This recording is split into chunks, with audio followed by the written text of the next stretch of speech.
Lately, I have been enjoying listening to the NBA punditry try to wrestle with the phenomenal seasons of Joel Embiid and Nikola Jokic. My joy has been derived from the fact that it is fittingly a hard topic to grapple with.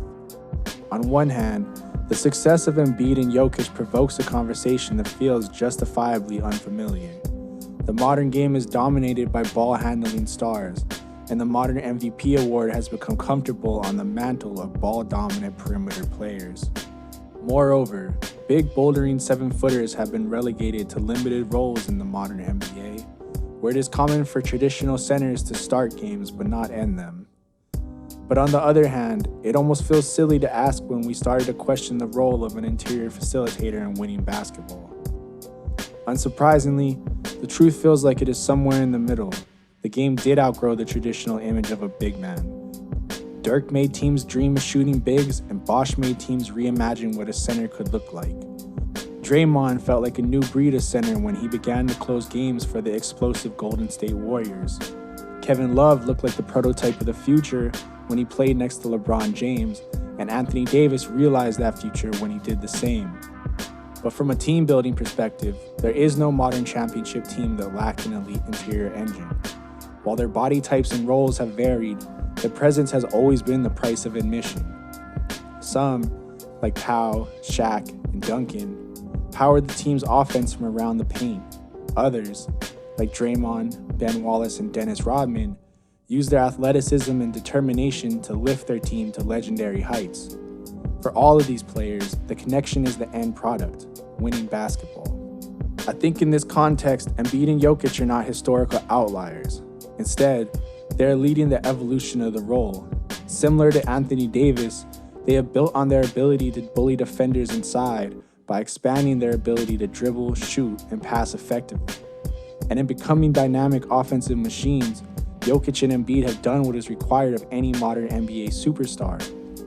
Their evolution goes hand in hand with the evolution of perimeter play, because defenses have learned to use switching, hedging, and help defense to deny dribble penetration and uncontested threes.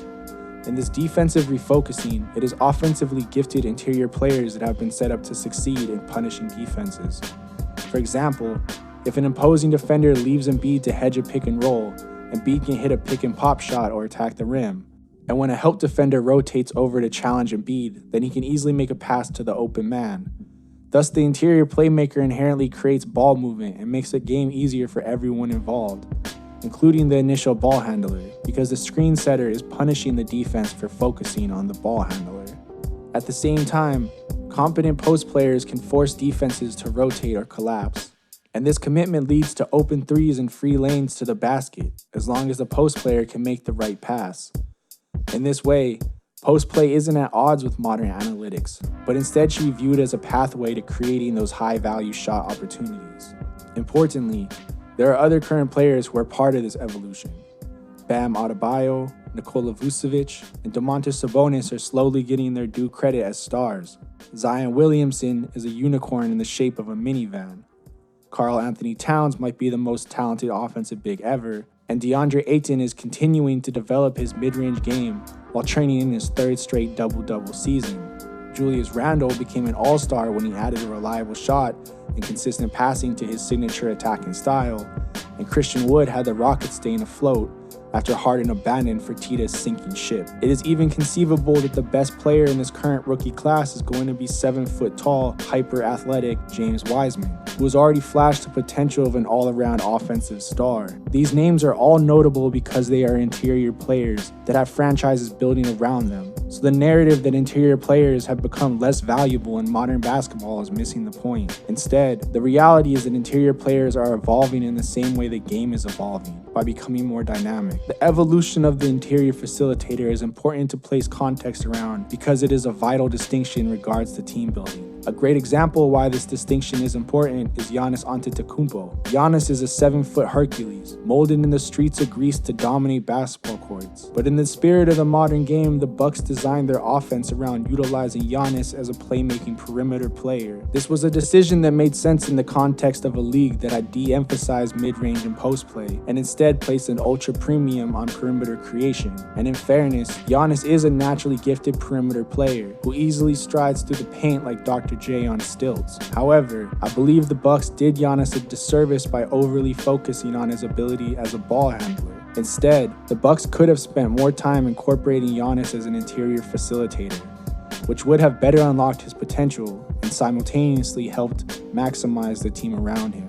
This mistaken player development has also hurt the Bucks' team development. For instance, the Bucks let Malcolm Brogdon go because they didn't recognize his value as a ball-handling playmaker that could run the half-court offense next to Giannis. The decision to let go of Malcolm Brogdon severely hurt the Bucks' team development because Brogdon was the team's best half-court playmaker. Without Brogdon on the team, too much of the playmaking load was placed on Giannis and Middleton, which was not only a poor use of Giannis' skill set, but also of Middleton's. For Chris Middleton, the decision to let Brogdon go had a negative impact because it meant that Middleton would be less free to focus on his own scoring.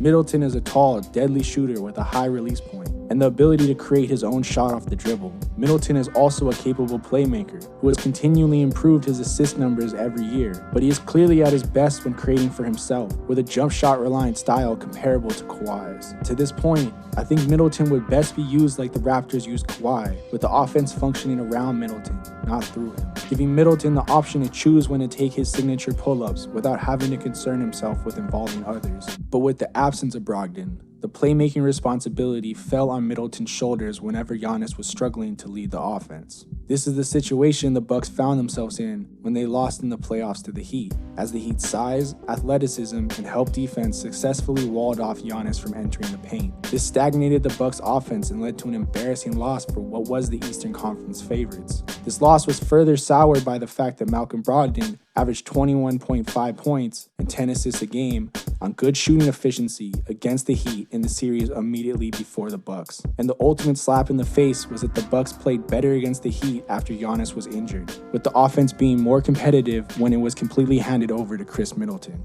The result of the Bucks' first Heat series was that a spotlight was put on Giannis' struggles as a shooter, a responsibility that Giannis accepted with his trademark humility. Thankfully, the Bucks organization seemingly recognized their errors, and they have started utilizing Giannis more as an interior player this year.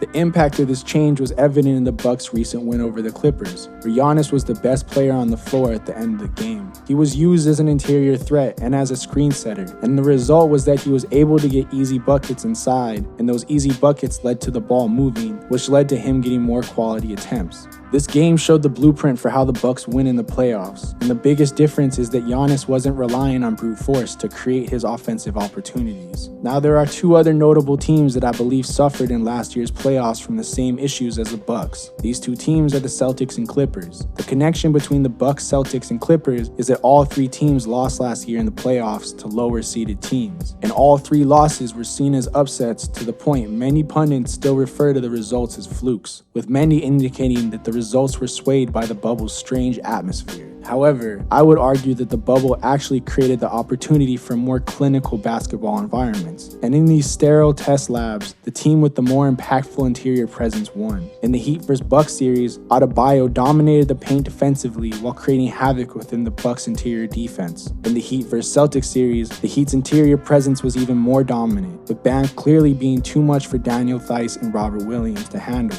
And in the Nuggets vs. Clippers series, Jokic was too talented for Zubac and too big for Harrell, while Jeremy Grant, Paul Millsap, and Michael Porter Jr. outplayed Marcus Morris and JaMychal Green. These three series results don't fit into the popular perspective of the modern NBA, because in each series the losing team had the better perimeter players. And so, NBA pundits have spent the months after the bubble blaming these losses on these teams' star perimeter players. But since losing last year, the Bucks have paid a premium to add Drew Holiday, and the Clippers have added Serge Ibaka and Nicholas Batum. For the Bucks, the addition of Drew means an all-star perimeter facilitator to run the offense and get the team into its half-court offense early. Drew has the skill set to be the lead playmaker on a contending team, using dribble penetration to finish or find open shooters, and he is also talented at moving without the ball. Thus, the presence of Drew means that Middleton and Giannis can focus more on scoring, while they both enjoy the benefits of receiving less defensive attention. And with Giannis' physical dominance, just having another option to set the defense should lead to Giannis having easier paths to the rim. But Drew is more known for his elite defense, and it will be interesting to see how much of an offensive impact he can have in the playoffs, especially in clutch possessions. Still, the most important aspect of the Drew addition is that it frees up Giannis to focus more on being an interior presence. And for the Clippers, Serge adds size and athleticism inside, but he also adds a veteran competence and shooting touch that the Clippers lacked last year at the center position. Serge's shooting has opened the floor for the Clippers, but it is also his ability to screen and find space that has helped facilitate the offense. Similarly, the fact that Batum has lost a step athletically is unimportant to the Clippers, because as long as he can pick and pop and make the right pass, he can help their half-court offense. Batum serves as a great example of how teams can find facilitators for cheap, especially by targeting aging vets. Now, juxtaposed to these moves are the Celtics, who let Gordon Hayward go, arguably their best passer and interior facilitator, and instead added Tristan Thompson. Thompson is a talented player with veteran experience, known for his rebounding and defense. This addition made sense from the perspective that Thompson added a capable interior defender to the roster at a cost that is easy to stomach. But from the perspective that the Celtics lacked interior playmaking, the move did little to help, especially because Thompson fits an offensive role that the Celtics already have filled by Daniel Theis and Robert Williams. The result is that the Celtics have been struggling in half-court possessions, with an issue being that Thompson's lack of shooting allows his defender to drop in coverage when he screens, and his lack of passing vision hurts the offensive flow. So the 2021 Celtics are a great example of what happens when franchises undervalue interior facilitators. The Celtics have two of the best perimeter players in the league in Brown and Tatum. They have talented guards in Smart and Kemba, and they have 12 guys on their roster that can hit a three-pointer. But cleaning the glass has their offensive rating at only 11th in the league per 100 possessions.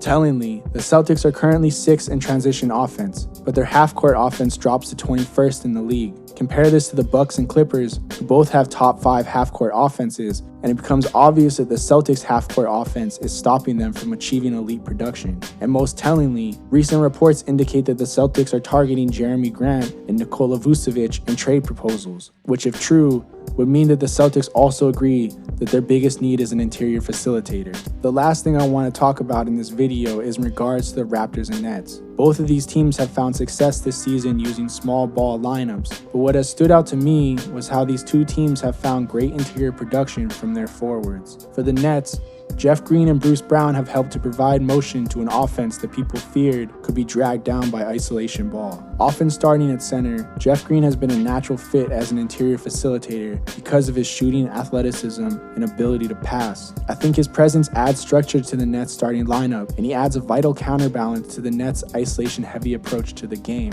Similarly, Bruce Brown's high-energy, unselfish play style benefits in the Nets' isolation-heavy offense because he is always looking to be where the play wants to naturally go. I especially like the success of Brown because he is showing that you can be a young wing player and still do the things that seasoned interior facilitators do to drive winning. Specifically, screening and moving off ball are positionless actions that any player can do, and in doing these simple jobs, Brown's perceived value in the league has skyrocketed. This also applies to OG Anunoby for the Raptors. OG is a small forward, known for being one of the best perimeter defenders in the league, but this year he has helped to stabilize the Raptors by moving to an interior position. Often starting at center, OG has used his size and athleticism to become the Raptors' second interior engine behind Pascal Siakam. This has been a huge development for the Raptors because they were looking lost at the start of the season. The Raptors had lost Marc Gasol and Serge Ibaka, and the centers they brought in to replace them, Aaron Baines and Alex Len, were struggling to produce. This was a major issue for the Raptors as their best perimeter players, Van Vliet and Lowry, are more team-oriented players